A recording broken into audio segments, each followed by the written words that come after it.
Okay, shalom shalom. Ito, ready na. Impake na tayo. This is pauwi na tayo ng bahay. Kasi laki ng malita ko, no? Kasi malayo kasi ako eh. So now, nandito na tayo sa sa train station. Naghahintay ng train ko, papauwi. Yan, dito, matahimik oh. Tahimik ang yan. Hintayin mo, dalawang lang, train ang hintayin dito. Ito, turning tayo. Kung hindi wala masyadong tao dito sa train station. Yan, tahimik. Yan ang gusto ko. Ayoko sa Paris kasi ang crowded ng Paris, pambihira. Wala ka talaga doon. Dito ang tahimik.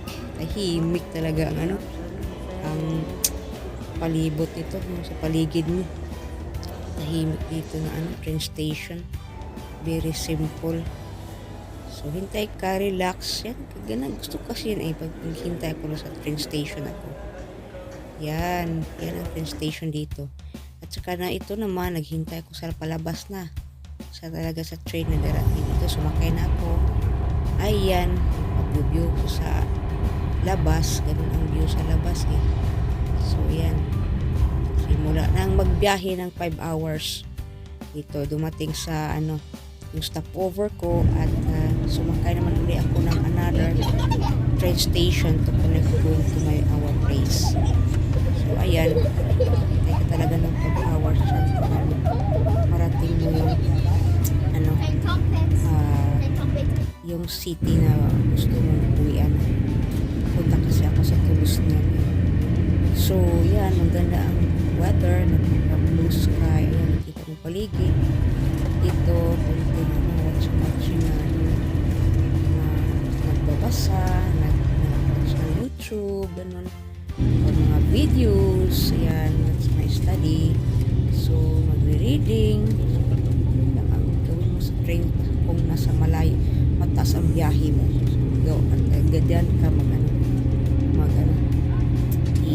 really give you time sa sarili mo. Wala akong kain kasi wala akong baon na pagkain eh. Yung breakfast lang talaga ang nasa sa tempo. Ito, ang ganda, diba? Ganda, diba? Blue talaga yan. Ito ay arrived now in the train station. So, hinintay ko ang pamilya ko na pick me up. Itong asawa ko ay picking up my children. So happy to see me again. Kasi malayo kasi ako nagtatrabaho. So, yan eh. Gusto ko yan eh. And, yun, masaya kami. May bag. Kami sa amin. Ayan. See you next time. Bye-bye. Nice time.